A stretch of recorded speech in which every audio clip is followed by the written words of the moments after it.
Oke, bismillah. Assalamualaikum warahmatullahi wabarakatuh. Bulannya telah menguasai hati. Apa kalau Bismillahirrahmanirrahim. Alhamdulillah kita lihat levelnya isinya para yang isinya sana kita antara Selamat datang di channel kami. Pastikan posisi dan perasaan Anda nyaman serta tenang sebelum Anda menyimak. Selain itu juga ucapkan basmalah, semoga dengan kajian ini tidak hanya berhenti di sini, melainkan kita bisa menerapkannya dalam kehidupan. Selamat mendengarkan. Ini perumpamaan. Sama kayak Hamzah Fansuri kemarin. Karena kemarin saya ngangkat perumpamaan, kita juga ngangkat perumpamaan dari Sunan Kalijogo. Ada banyak. Malam ini saya bawa dua.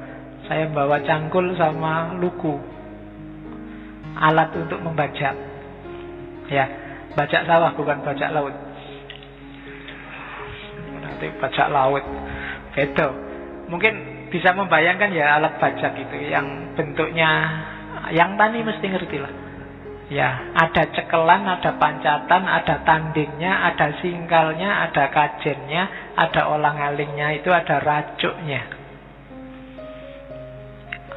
Singkal lukunya tidak luar biasa. Istilah-istilah yang dipakai oleh Sunan Kalijogo yang luar biasa.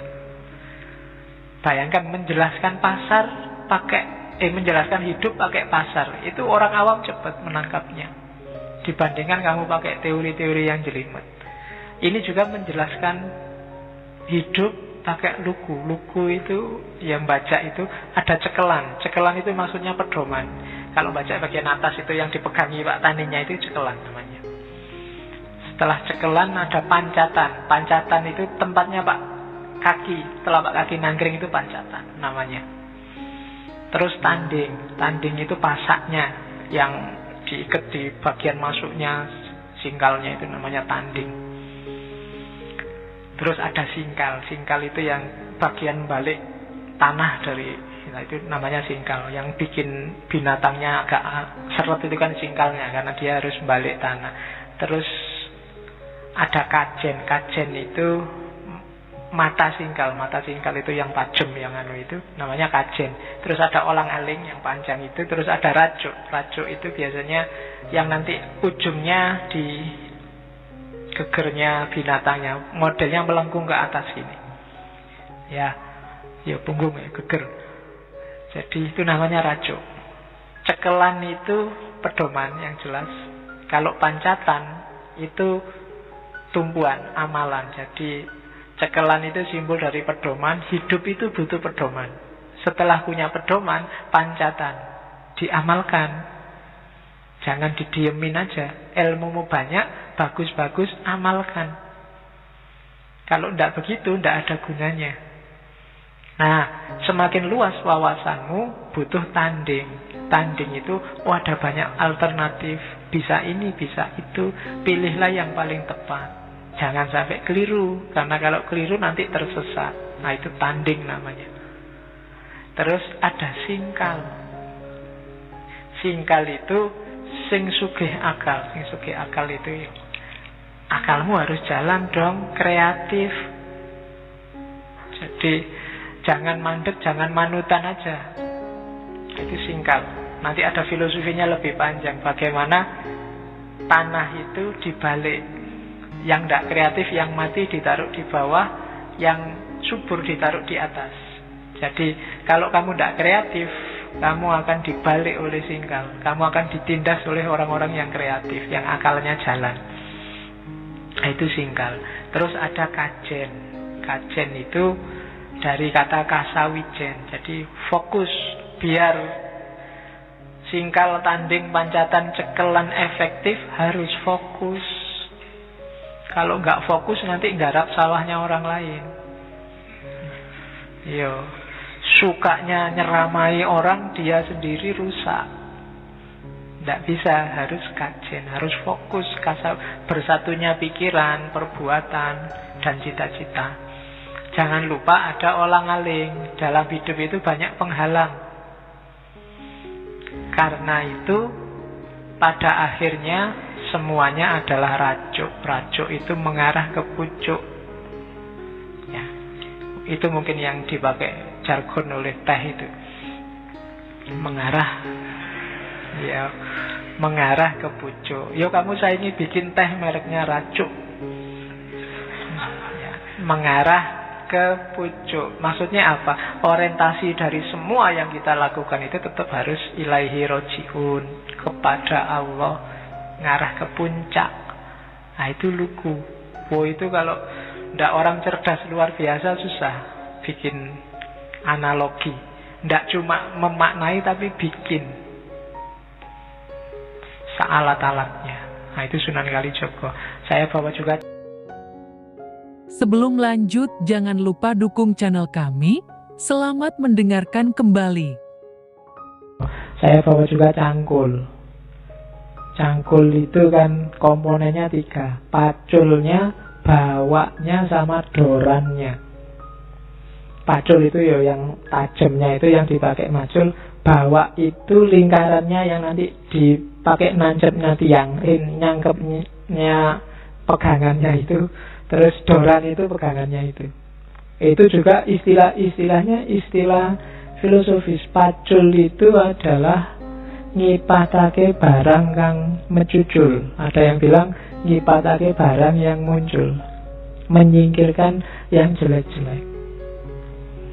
Jadi dalam hidup kita harus punya pacul, harus punya mekanisme untuk menyingkirkan nafsu, menaklukkan yang jelek-jelek. Kalau kita tidak punya pacul, hidup kita akan rusak. Karena kejelekan pasti datang. Apakah itu pikiran jelek, niat jelek, keinginan jelek. Kalau kita tidak punya mekanisme menyisihkan yang jelek, maka hidup kita akan rusak. Kita harus punya pacul. Nah, untuk bisa sukses, kita tidak boleh males. Maka perlu bawa. Bawa itu obaing awak.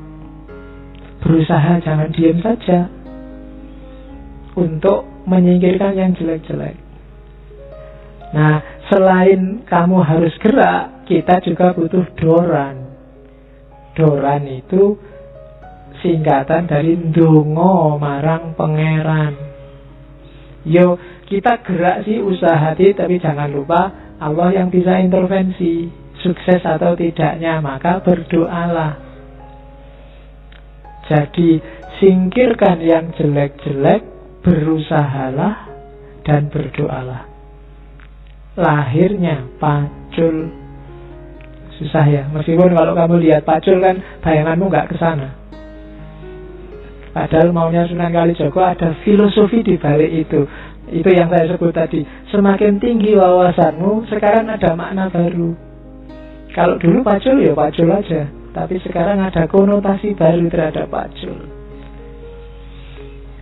Oke, itu yang ketika Sunan Kalijaga dikritik oleh wali yang lain tentang gayanya ini, dia bilang tenang aja, nanti lama-lama yang pinter-pinter akan bisa mengungkap rahasia kebenarannya. Sementara ini yo orang masih susah, wong baru kenal Islam, disuruh pikir dalam-dalam ya susah. Nanti tambah lama banyak orang pinter, semua ini akan terungkap sendiri. Nah itu Sunan Kalijaga. Kalau ini panjang, perumpamaan pohon kelapa. Itu perumpamaan yang lain ya. Saya baca cepet-cepetan, tidak saya terjemahkan, tak jelaskan artinya aja. Lamun siro menek, ojo menek ondo. Awit lamun siro menek ondo, siro ance-ance untu, lan tekan dhuwur, siro ketemu alam suwung. Ini kalimatnya bagus. Kalau engkau naik, jangan naik tangga.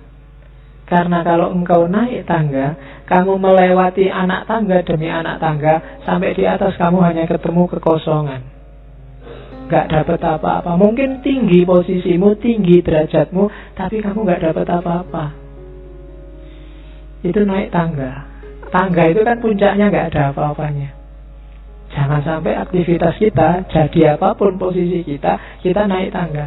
Karirnya meningkat, status sosialnya semakin tinggi, tapi hampa, tidak ada apa-apa, tidak ada maknanya.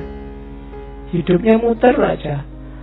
Muter itu dalam arti ya kerja, makan, bikin rumah bagus, nanti mati diwariskan ke anaknya juga begitu, kerja, makan, dapat. Jadi anaknya terus. Kalau yang ini ditanya, sampai kerja keras Pak, demi anakku. Nanti anaknya juga kerja keras juga, demi anakku juga. Lo kapan berhentinya? Kekosongan, tidak ada makna. Bukan berarti nggak boleh demi anaknya. Tidak apa-apa aku sengsara, aku bodoh juga tidak apa-apa, yang penting anakku pinter. Anaknya nanti juga gitu juga. Aku bodoh ya apa-apa, yang penting anakku pinter. Nanti anaknya juga begitu.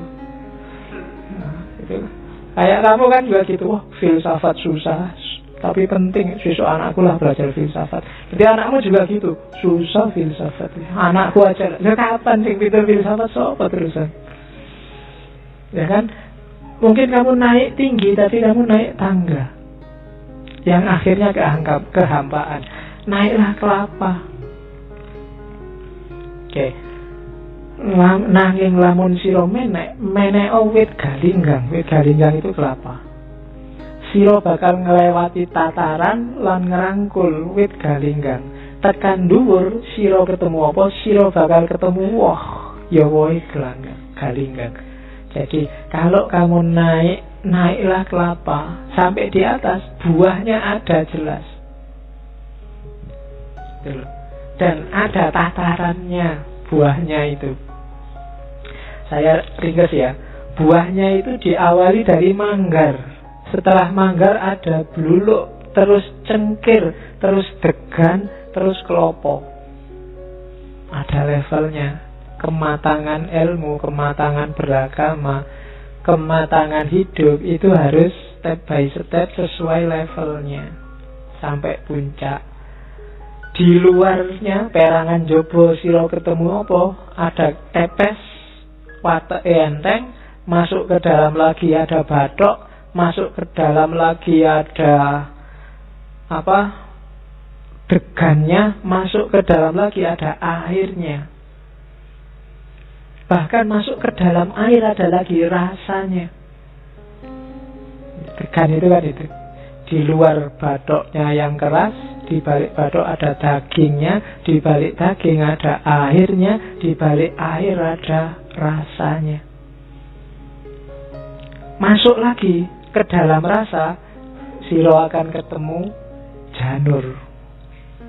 Kelapa itu kalau kalian naik ke puncak, di sana akan ada janur. Janur itu apa? Singkatan dari jati ning nur, cahaya yang sejati, dan itulah Nur Muhammad. Ini filosofinya panjang ya. Nanti kapan-kapan kita bedah khusus kitab Suluk Linglung, tapi next time. Terima kasih Anda telah menonton video ini hingga di ujung video.